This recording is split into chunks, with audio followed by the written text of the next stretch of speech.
Okay, I'm going to start. Now, I talked last time about different ways in which you could construe the topic of Marxism. 5 different ways of thinking about that. I'd like to now talk a little bit about Marx, and in particular, I'd like to start by talking about something which might seem to you to be relatively unimportant, but I think is not completely unimportant. That is, something about the nature of the Marxian corpus, the writings that Marx produced, and the order in which those writings became accessible to us. Now, normally, we don't think very much about this question. You have Kant, and you have Kant's works, and there are Kant's works, and he wrote things and he published them, and people read them. In the case of Marx, however, as you know, there's a funny phenomenon about the publication of his works that makes the publication of his works different, and the accessibility of his works different from the accessibility of Descartes or someone else. And this question of accessibility and effect is not irrelevant. Namely, roughly speaking, as you know, Marx wrote more things that were unpublished during his lifetime than things that were published during his lifetime. And furthermore, the things that were published in his lifetime tended to be from the later period. So in a way, the reception of Marx is the reverse of the historical order. The early writings are available, but of course, his doctoral dissertation is available in some sense. As you know, he submitted his dissertation in Jena, although he never studied in Jena. He studied in Berlin, but at that time, Jena, people in Jena tell me this, there was a special rule in Jena that you could submit your dissertation in Jena even if you'd never studied there, and the professors could award you the doctoral degree in absentia. And apparently this was a great source of income for the people in Jena tell me this, there was a great source of income for the professors in Jena, that they could give you a PhD. So the analog would be someone in Kansas sending us a PhD, and we award them the Cambridge PhD, although they never set foot in Cambridge, if they paid an appropriate amount of money. So Marx's dissertation was available because it was submitted as a doctoral dissertation in Jena and given that. But then there's a gap. The early writings are not really published, or they're only held in archives to which only a few people have access. Then it's the later writings, the later theoretical writings, that actually come into the public realm.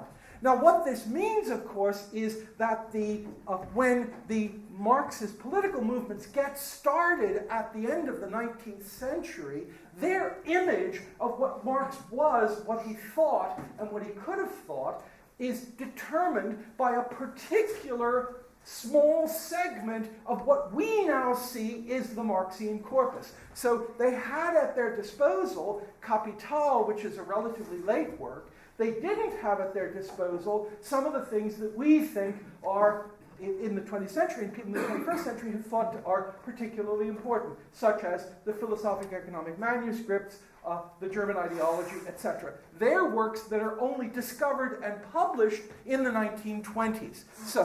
So in a way, the later Marx, now you might say this is a trivial and unimportant difference, but of course it's not an unimportant difference if you have the view that people in the Marxist tradition do, that somehow there is and there must be a unity of theory and praxis. That is, if you have a relatively traditional idea about the nature of philosophy and the nature of science, then that idea says, one thing is you think the thoughts, they're true or they're false. Another thing is you apply them. They're two separate things. Aristotle has these thoughts. They're true or they're false. You can ignore the historical context. You can ignore who took them over. You can ignore who worked on them or not. That's irrelevant. If, on the other hand, you have the view that comes from Hegel, which Marx clearly thought, then the internal the history of the application of a theory is not an external fact about the theory, but the history of the way in which the theory has been assimilated, applied, and become institutionalized is an internal part of what the theory itself is. This is one of the things that's meant by this famous phrase that they use again and again, the unity of theory and praxis. The theory is not just supposed to be a freestanding body of propositions that are true or false in themselves. The theory is supposed to be something, an internal aspect of which is that it be assimilated in a particular way and people act on it in a certain way. So acting on the theory is internal to the validation of the theory itself. What that means is, if you have a political movement that's established at the end of the 19th and the beginning of the 20th century that assimilates a particular version of Marx's view, which is determined by one or two relatively late books, and then you have earlier works that have a slightly different perspective that are developed, then reading these early works and thinking about them can constitute some kind of politically deviant activity. And of course, that's actually the function that the reading of many of these early works had in the 20th century in Poland and in Yugoslavia and in other sorts of places. Reading the early Marx gave you a kind of Marx that was different from the Marx that was established as the state ideology in these places. So it's really important to see that this Hegelian view is deeply embedded in Marx. Theories are not there, as it were, to be true in some Platonic heaven. Theories are there to guide action.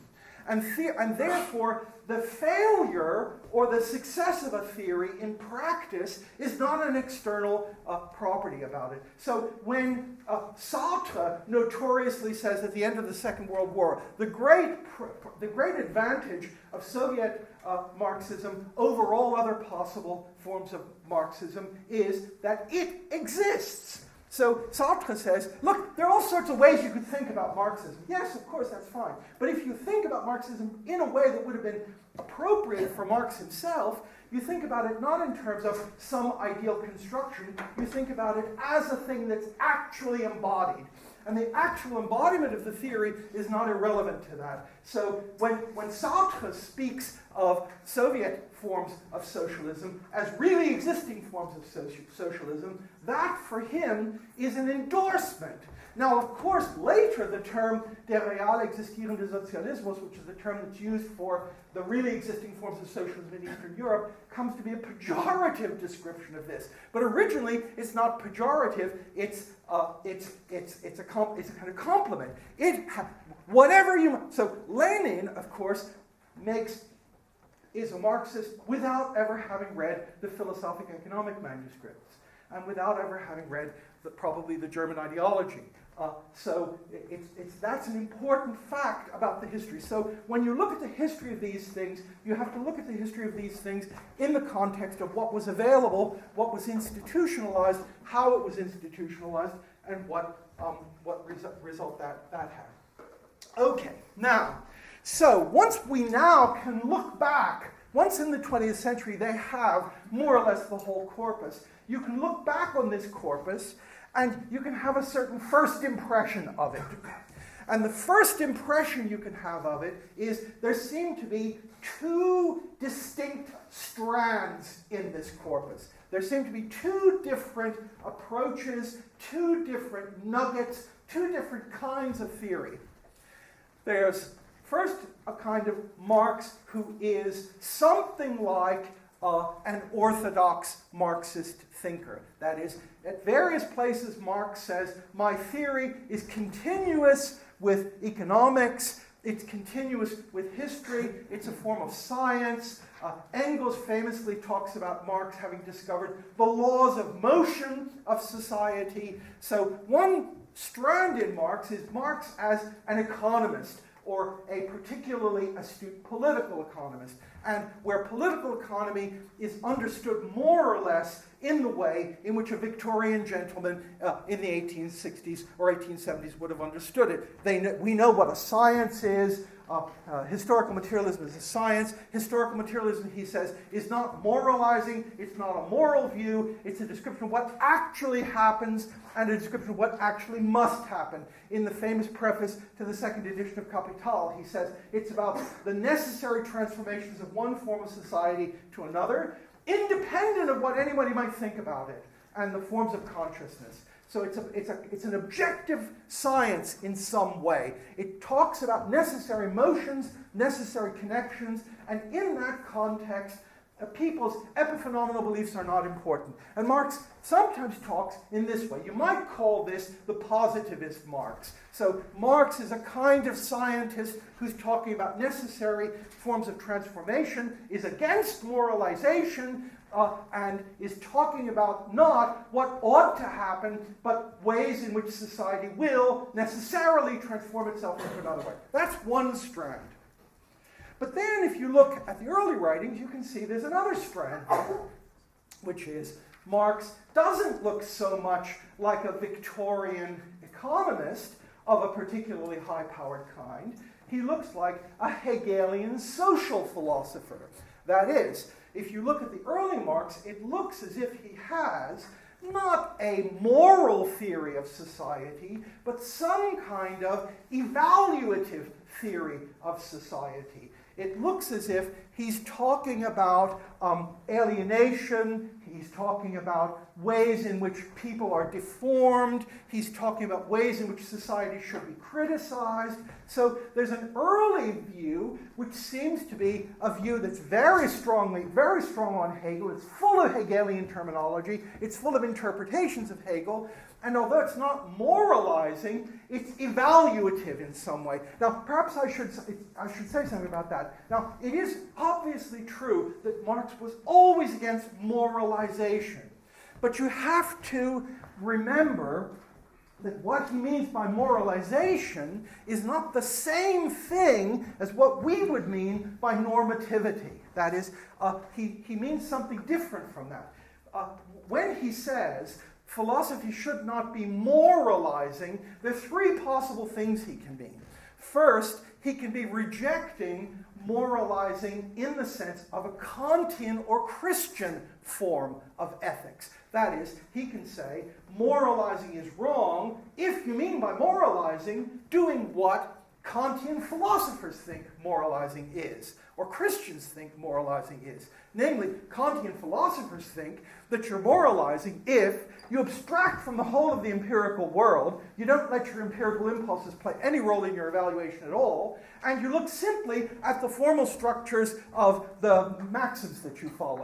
And that's morality. Morality consists in following rules, that you follow rules, and morality is very different from anything that's empirical. So when he says, I'm not in favor of moralization, one of the things he means is, I'm against this Kantian approach. I don't think that the normative is a completely separate realm. It isn't something that's completely autonomous, comes from nowhere, has no relation to something that's empirical. It's not God standing up there and giving us imperatives. It's not pure reason giving us imperatives. It's not something where there's an opposition between describing the world and giving imperatives about the world. That's the wrong way to think about it. Now note, you can reject that and without rejecting evaluation. That is, you can have moral theories in a wider sense of morality. You can have evaluative theories which are not moralizing in that way. So, for example, the notion of grading or evaluation in the form of grading is a kind of normative practice, but it's a kind of normative practice that doesn't necessarily have this kind of moralizing component. That is, if I'm asked to grade apples, right? You give me the apples and I have grade A, grade B, grade C. Now, in having grade A, grade B, grade C, I'm not just doing descriptions. I'm evaluating the apples. But the evaluation of the apples is not a form of moralization of the process of the apple. I'm not saying the apples in class B are evil or are bad or reprehensible or they're responsible for me. They go to hell. I'm talking about their properties relative to certain relatively well-defined human purposes. And I'm talking about the suitability of these things for those purposes. And that's an evaluative judgment that I'm making, but not a moralizing judgment. And Hegel is very keen on this. He says, of course, you can evaluate some things as better, some things as worse, some things as healthy, some things as deviant. You can do all sorts of evaluation. It's just not the case that you should identify that wide realm of all the different ways in which you can evaluate things with the rigid distinction between the moral or the normative and the empirical. So from the fact that Marx keeps saying we don't want a moralizing approach, it doesn't follow that he doesn't have an evaluative approach. He might think it isn't that certain societies are evil or they violate some kind of absolute moral imperatives, but they're less good than other societies. So if I want to bake I don't know anything about this, if I want to bake a cake, I want apples of B category. If I want to eat the apple, I want apples of A category. And so I can say apples of A category, I'm hungry now, apples of A category are better. There's nothing moral involved with that. Similarly, you might say societies in which there is alienation of a certain kind are not as good as societies in which lack alienation. That doesn't mean I can give you a detached set of moral imperatives that defines in great detail what alienation is and shows why it's wrong in some other sense. So, okay, so let's get that. Let me not lose my track. So you've got one approach, which is the positivist approach. You've got one approach, which is this more Hegelian thing. Another thing, of course, so there are three things you can actually object to when you talk about something being moralizing. First thing you can object to is you can think that moralizing means Kantian or Christian, some kind of absolute, invariant, not relative to any human purposes judgment about the thing. And you can reject that, and you can reject that while still saying I can evaluate things relative to human purposes. Second thing is you can be against moralization in that you can think that some people think that by morally criticizing something, that a moral criticism of something has cognition, has a cognitive content. So the other way in which you could say you're moralizing is you could say, instead of analyzing this, I'm just putting a predicate on it, right? My favorite example is, Tony Blair is about to invade Iraq, and this group of people come up to him who are experts in Iraq. And they say, you might have some problems here.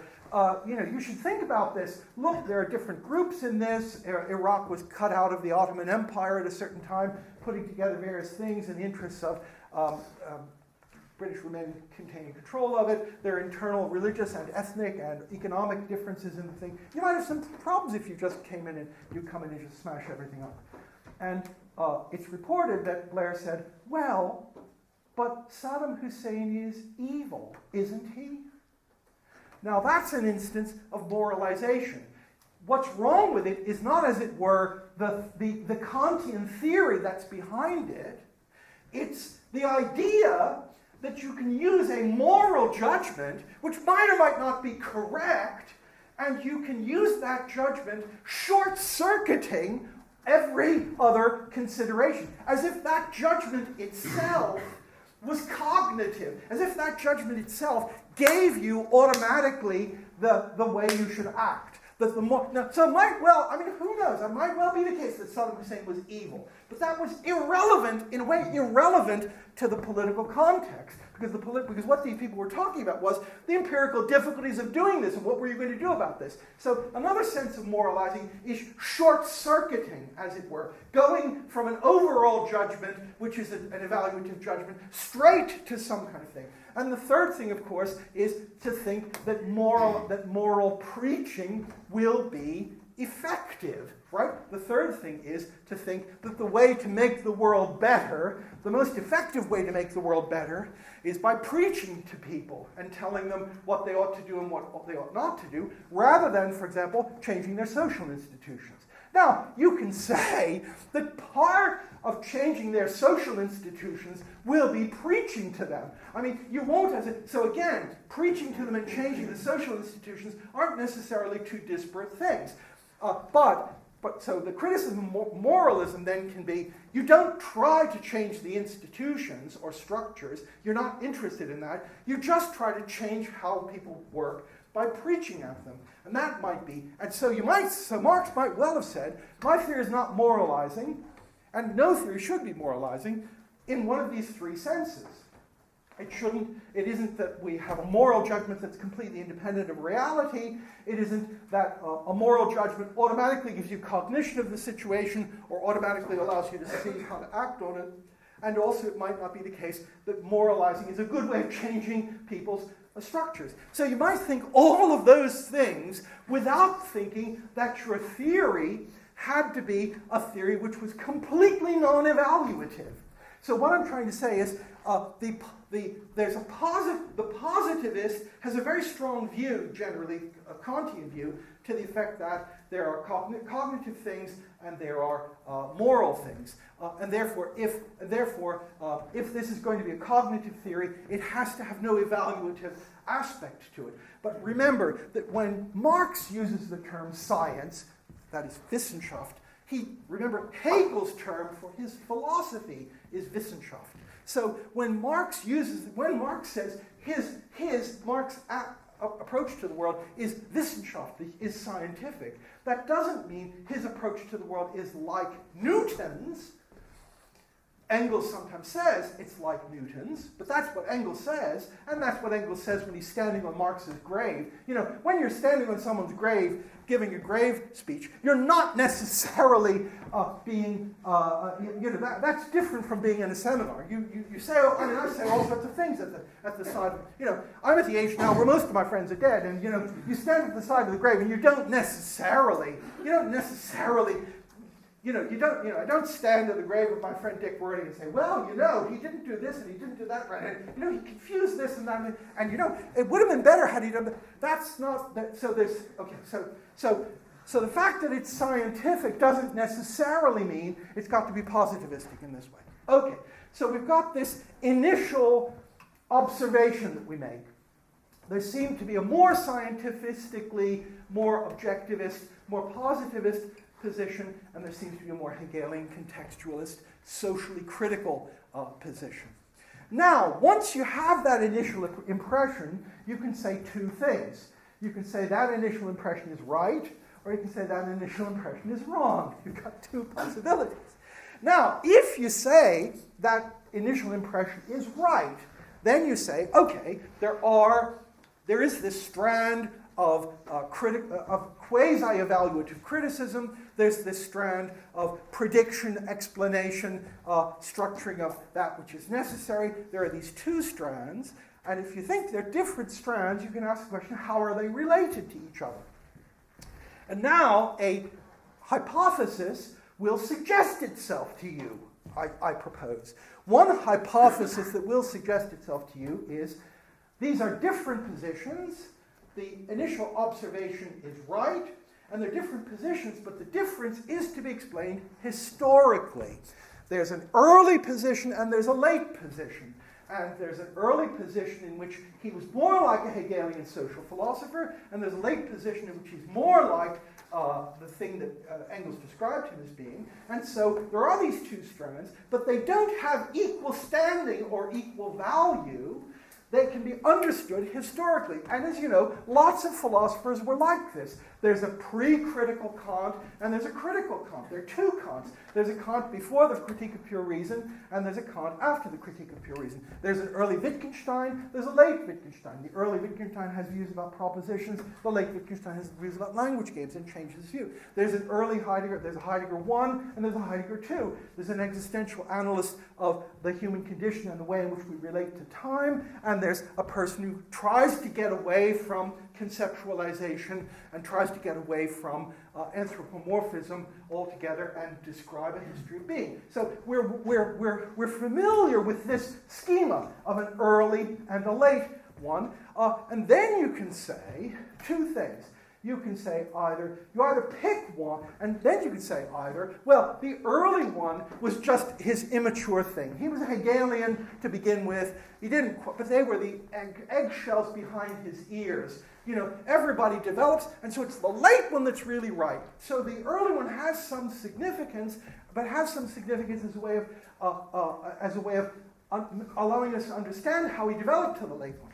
Or you can say, no, the early one is the one that's really significant. In the late one, he was corrupted by sitting in the British Library and being surrounded by these Victorian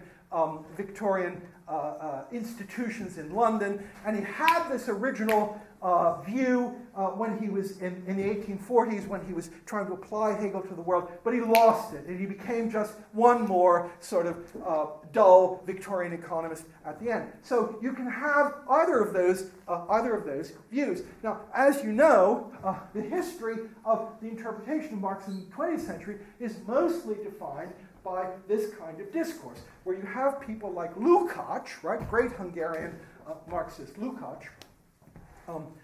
As you know, Lukács, I've always had a soft spot for Lukács, because Lukács's father spoke Hungarian and German. Lukács's mother spoke only German, and Lukács refused to speak German with his mother. So he spoke to his father in German and his mother in Hungarian, a language she didn't understand. I always thought that was a really good thing. The other thing, of course, was wonderful. The other thing, of course, was Lukács's father was a Budapest banker, who funded his son's early literary career. So he funded Lukács's attacks on the banking system. Even before Lukács became a Marxist, he was a kind of anti-capitalist. And so old Mr. Lukács gave Lukács, first of all, tickets to go to Oslo to see the elderly Ibsen, because he was very keen on that. And he funded various literary magazines that Lukács published, all of them criticizing the way in which banks destroyed human culture. So I've always had a kind of soft spot for Lukács, because I've always think. Anyway, so he, of course, is one of the people who discovers the early manuscripts of Marx and publishes them and makes them accessible. And so he is of the opinion that basically it's this early Marx, this humanist Marx, who's connected with the Hegelian social philosophy, has a theory of alienation, has a theory of human development, has an evaluative theory of the world. That's the real one. And he doesn't quite dare to say, given the political situation, that after that he has a falling off. He doesn't quite dare to say that. But that's clearly the implication of the work. And of course, the authorities realize that's the implication of the work, and so he's excluded from the party and he has to do penance and various sorts of things too. So there's a Lukácsian tradition, which is the more or less tradition that says the early Marx is the real Marx. Then in the West, it's Ultrasser, I think, who's been the most influential person thinking about this. And of course, Ultrasser says, no, the early Marx is just a mistake. He's just a student of Hegel. He's just a minor student of Hegel and a minor student of Feuerbach. There's nothing original in him there. He hasn't really worked himself through, and this is connected then in Ultrasser with Ultrasser's theory of science, which of course is so Ultrasser says Marxism is really a science. Now, when Marx says I'm doing something scientific, he means I'm doing something that's Hegelian, because Wissenschaft for him means Hegelian. When Ultrasser says he has to be scientifique, the notion of being scientifique for Ultrasser is, Ultrasser has a German name, but of course Ultrasser has a German name, but of course he's a French philosopher. He's at the École Normale Supérieure in the 60s and 70s, and he's notorious for always claiming to be absent when all decisions are made. I mean, it was very strange. Every time the French Communist Party did something strange, it was said that Ultrasser wasn't there at the meeting. And everybody thought that was pretty dubious. That was a diplomatic illness. But it turned out he was also clinically insane, and he would be taken off to the insane asylum occasionally. And he actually was not there. One of the important points is, what do you do in 1968 when the Warsaw Pact invades the CSSR. And the French Communist Party supported the Soviet position on there. And Ultrasser said he was not there for that meeting. And it turns out he wasn't there for that meeting because he was on Sainte-Anne in the psychiatric ward at the time. At the end of his life, as you know, he murders his wife.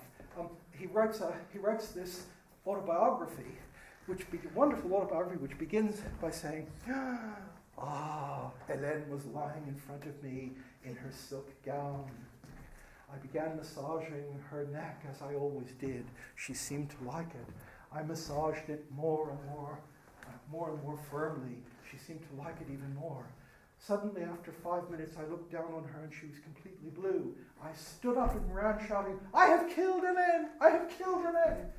Which he had. So then he was anyway, Althusser was the grand figure in this.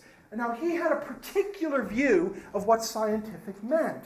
Namely, his view of being scientific was both different from Hegel's view of what was scientific and different from our view of what would be scientific. That is, assuming that you're all good, paid-up members of the Cambridge Empiricists League. Namely, for Althusser, you didn't have a science as long as you used observational predicates in it.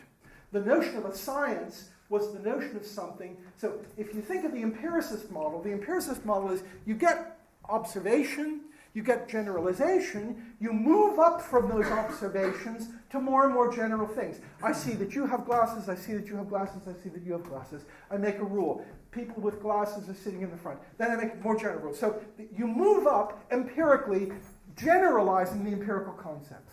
For Althusser, it's exactly the reverse. You don't have science until you break with empirical predicates altogether. So Newton makes physics a science not by taking everyday observational predicates, but by introducing a non-empirical predicate, namely gravitation, which, as you know, when it's introduced, is thought to be an occult quality. So for him, you only have a science when you have what he calls a coupure épistémologique, when you have a break between the accumulation of empirical things and something else which comes down and forms them. And so then he tries to reconstrue Marxism as a kind of science. And then he asks, where is the coupure épistémologique? Where does Marx actually and then you could say, and the analog to the notion of gravitation, for example, is surplus value, right? Surplus value is not an empirical concept. It's a theoretical concept. And so then you say, well, the early Marx is really pre-scientific. He's just a sort of social critic who does these various things. And he really only becomes scientific when he breaks with this and introduces these non-empirical concepts. And so then, of course, he asks, where is it the case that Marx really breaks with the empirical and introduces this coupure épistémologique? And first he says it's 1844, and then he says it's 1848, and then he says it's 1859. And so my teacher always used to say, well, Marx discovered in Marxism the theory of eternal youth. He could remain the young Marx until very late in his life, because every time you looked at it, the coupure épistémologique was at a later period. Eventually, I think he said it was only in his last writing, after Capital, that he really had the coupure épistémologique. So you've got these two views. You've got Lukács, humanist Marxism associated with Hegel, and you've got another form which is associated either with a relatively empiricist understood conception of economics, or with Althusserian notions about what science would mean, and you have those two. And so one thing you can do is you can choose between them. The other thing you can do is you can talk about a historical development from one to the other. And then, of course, you can say the initial appearance which motivated this discussion is incorrect. That is, the initial impression was there were two different views here. There was a Hegelian view which was socially critical. There was a view that was predictive. Actually, if you look at Marx, you can see that those two things are not incompatible with each other, because you can, and then you can have various views about that. For example, you can say, if you get away from the idea that a normative theory has to be a Kantian normative theory, if you think of normativity or evaluation as a more general concept, then it's not obvious that that's incompatible with having a theory that has a more scientific character. And if you think of science as not necessarily an activity that's put in a later positivist framework, then you can think of science too as having an evaluative character. You can think about Darwinism and Darwinism you can say, for example, Darwinism depends. Marx at one point thought of dedicating Capital to Darwin. You can think that Darwinism has a kind of evaluative thing in that it depends on talking about the relative appropriateness of certain species to their environment. So there's some notion there, which is not a moral notion, but it's not a non-evaluative notion either. So the third possibility then is to think that these oppositions, that this discussion in the 20th century rested on a number of assumptions that are dichotomous assumptions, which seem certainly don't seem to be absolutely obvious. Okay, now, so what I'd like to begin to do now is talk about the first of these two strands in more detail, and then I'll talk about the second, and then I'll try to talk about the relation between them. Now, the first of them is the idea of Marx as a social philosopher in the Hegelian tradition who has a critical and evaluative, but not normative or moralizing theory about the world. Now, this requires one to think a little bit about this concept, which is the concept of alienation, and that's what I'd like to talk about. So the general view is that, in fact, the early work is oriented around the concept of alienation and the overcoming of alienation, and that even in the later work where the concept of alienation doesn't explicitly occur, you can still see that there's some way in which this early discussion of alienation plays some kind of role in the later discussion. So what is alienation now? Now, it's really important to see that Hegel uses the term alienation in his own characteristic way to refer to a particular stage in the development of human powers and institutions. What's really important for Hegel is that for Hegel, everything is always in flux, really. And I think that's important for Marx too.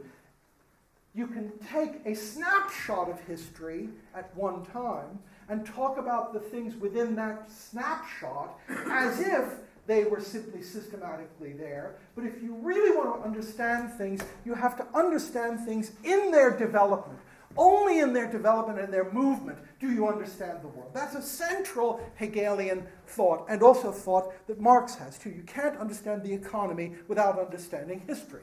The economy is all historical. There isn't, right? He keeps saying, right? The 19th century British economists all thought there was one ahistorical form of society. That was the capitalist form of society. Maybe they thought that not everybody had got there, but they did think that once you got there, there was no more history. So that's a thing that Marx will never have any truck with. He'll never have any truck with the idea that the proper way to do things is to get well-defined fixed points and move between well-defined fixed points. To do that is inherently wrong from all points of view. So for Hegel, if you want to understand human life, you understand human development. What does it mean to understand human development? Then he says, well, if you look at human development, you'll see that human development characteristically goes through a series of stages. You can see human beings, and if the central thing about human beings is their powers, not their cognitive properties. You remember I talked last time about why the human being wasn't just a reflecting machine, but was an entity with powers that developed in response to needs.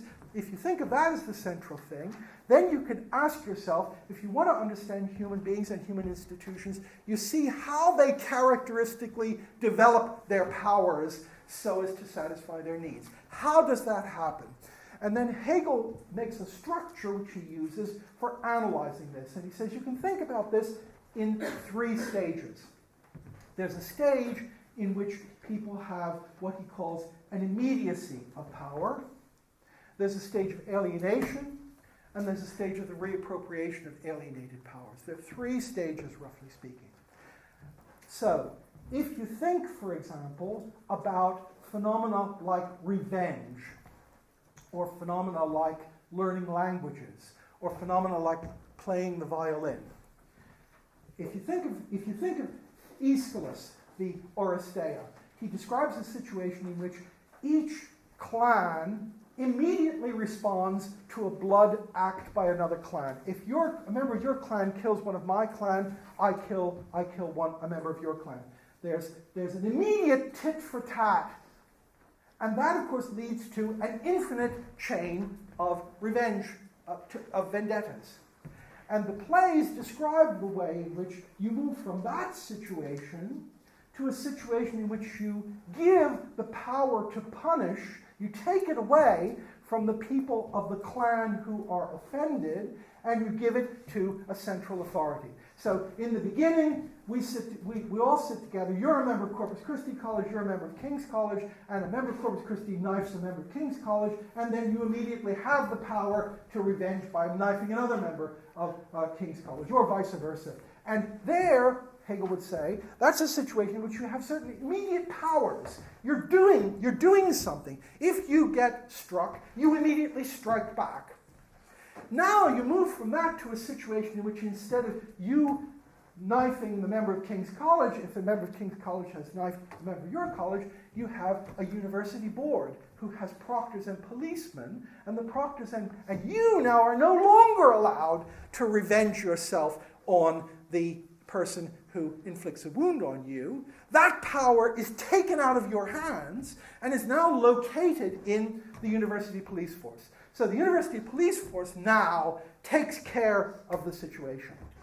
Now, what Hegel says is, you can describe that situation as a situation in which certain immediate human powers are made alien to the people who exercise them. It used to be, you smacked me, I smacked you. Now it's the case that there is still a smacking power, but the smacking power is no longer located in me. The smacking power is now located in an alien structure, a structure which I can see to be distinct from me. You smack me, I don't smack you back immediately.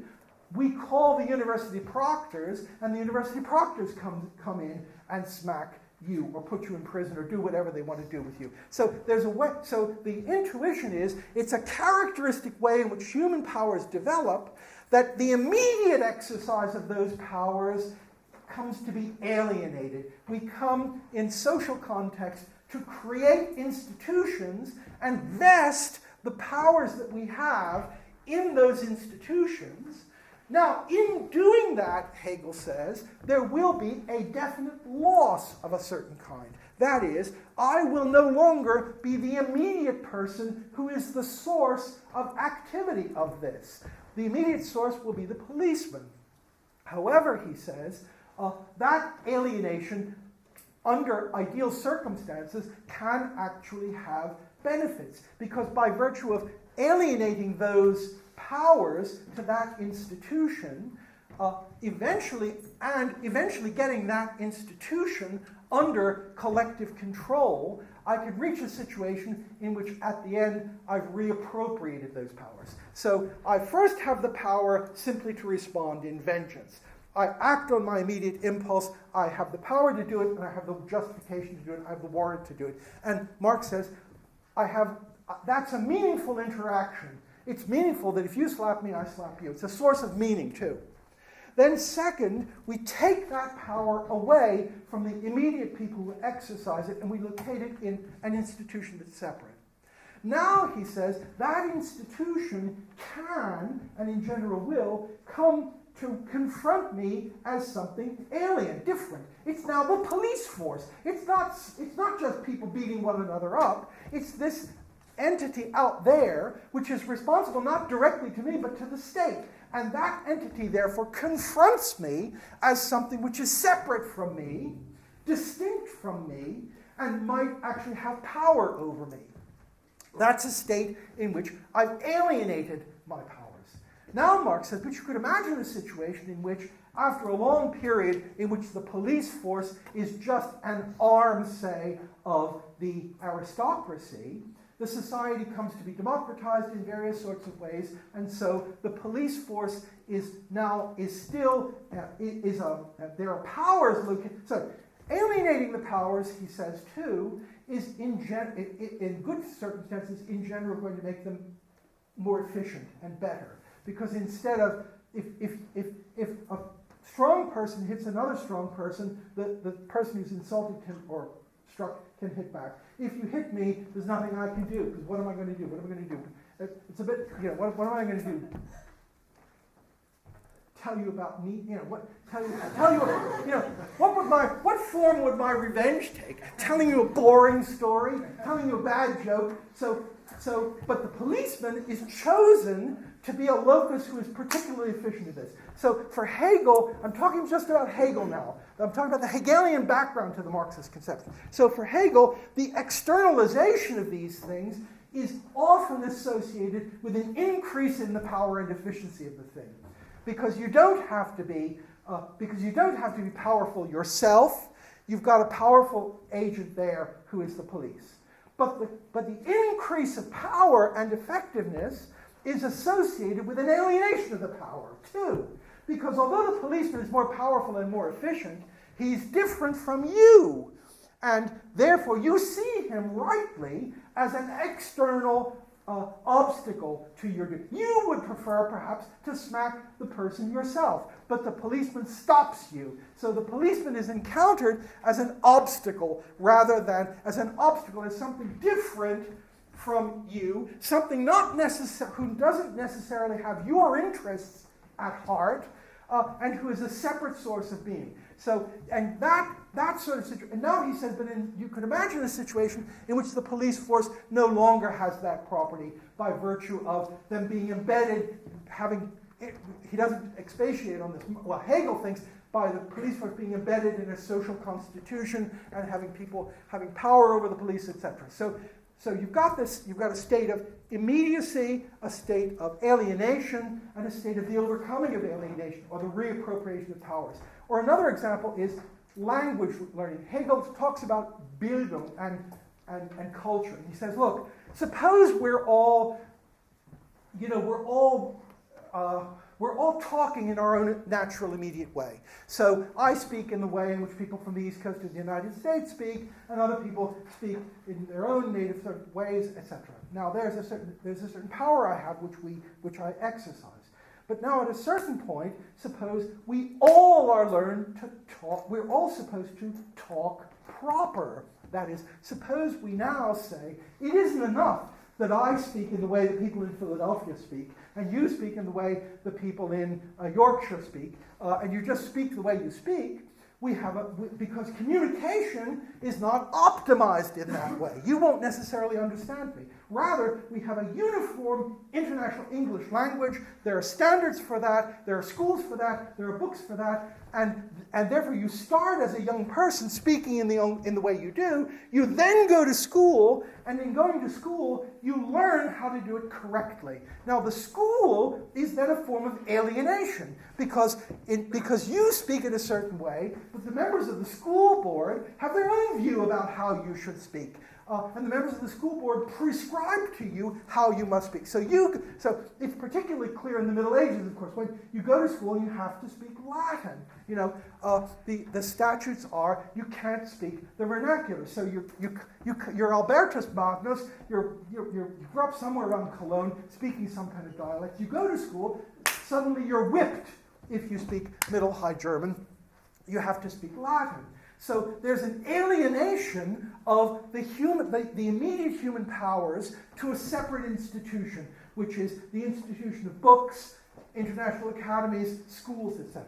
However, Hegel says, if Albertus Magnus actually does learn Latin, that is, if he does succeed in not only speaking in Kölnisch or whatever he's speaking in, but learns proper international Latin. By doing that, he has reappropriated these alienated powers in some sense.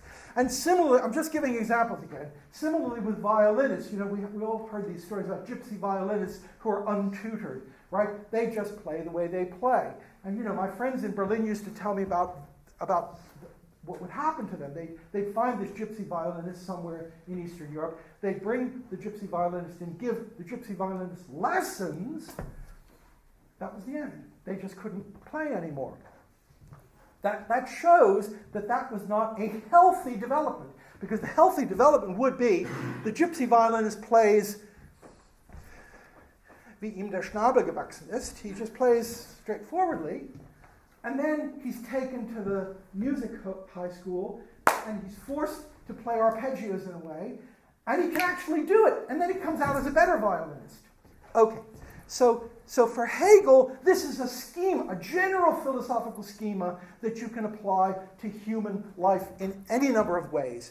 Immediacy, alienation, and the overcoming of alienation. Now, I should also say, this is terribly important about Hegel.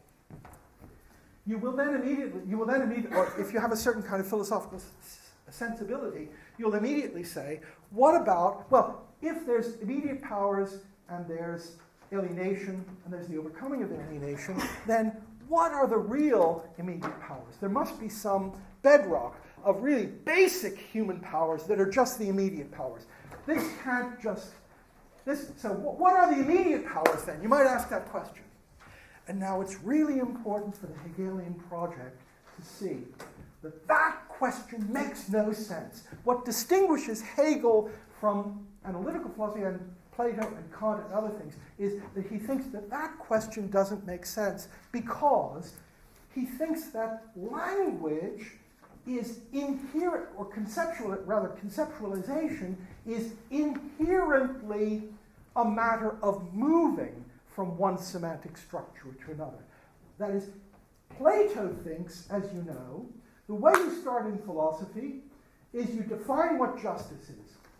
And you've got to have a clear definition of what justice is, and that's got to be necessary and sufficient conditions, and that's a fixed point and an absolute beginning. What Hegel says is, no concept can be fully specified through necessary and sufficient conditions. You can't define any of them. You can't define any philosophical concepts, because thought is essentially motion from one to another. So Hegel says, Plato says you have to start by defining the concept, then you go on. But the real activity is the activity in the dialogue of shifting from one to another. So this is a view that says that the central philosophical concepts have the property of something like being better than. So Plato says the central philosophical concepts are like cat. Is it a cat? Is it not a cat? Is it a cat? Is it a dog? What are the necessary and sufficient conditions? Hegel says, no, the central philosophical concepts are concepts like being better than. Now, being better than inherently has semantic open places. What do you mean is better than? Better in a moral sense, better in this sense, better in that sense, or being to the right of. There's no such thing as the thing which is absolutely to the right of anything else. So Hegel's idea is only through a completely you have a self-enclosed system of semantic structures, and the thought consists in moving around with them, through them, like a perpetual Platonic dialogue. And you can never stop at any place. That is, you can stop if you want, because you need to act, but you have to see that stopping is just something you've decided to do. It could actually go on forever. So therefore, the role of definition in Hegelian-style theories is completely different from the role of definition in Platonic or Kantian things. The role of definition in Hegelian thought things is to move the discussion on in some way, not to stop it and find a fixed point. There isn't any fixed point. The only fixed point is the whole thing altogether. And it's a whole thing, the structure which is it's being in continual movement. So when you ask, So Hegel says notoriously, there's nothing under heaven or earth that isn't at the same time immediate and mediated. So the distinction between mediate and immediate, so you can't, as it were, find a level of merely immediate human powers. So let me give you the example. So we take the Gypsy violinist. The Gypsy violinist, so that's in the story about the Gypsy violinist coming to Berlin, that's his immediate powers. He's got these immediate powers, he plays the violin. And then he's alienated, and then he doesn't succeed in overcoming it. Now you might say, well, what about those powers that he had? Why do you call them immediate powers? They're not immediate powers. He only has them by virtue of having lived in this gypsy encampment and done various sorts of things, and then he got this. And Hegel's answer to that is, yes, absolutely, right. The structure, immediate, alienated, overcoming, is a structure, it's not a reality, it's a structure conceptualization, so you can apply it in different contexts. And that's why there's no natural place to start. The thing that looks, in one context, like immediacy, namely the gypsy violinist you find in some Hungarian village, that looks like immediacy, relative to the story you're trying to tell about what you can do with him in the conservatory in Berlin. But that thing, which in that context is immediate, is in another context a form of alienation, or in another context the result of a successful overcoming of alienation to reach that level. And there's no limit to that process. So this is a structure, Hegel thinks, that has wide application, and it's really important to see that if you ask the question of what is the aboriginal immediacy, that question makes no sense. It shows you've misunderstood the logic of the discussion. So, okay, that's all I'm going to say. I'm sorry, I'm going to stop now. Next time I'm going to talk about, Marx talks about alienation in three domains: religion, politics, and economics. And I'll talk a little bit about religion, a little bit about politics, Hegel, and a little bit about economics. I probably won't get that far, but that's where I'm going. Then, anyway, okay, so see those of you next time who can bear to make it next time.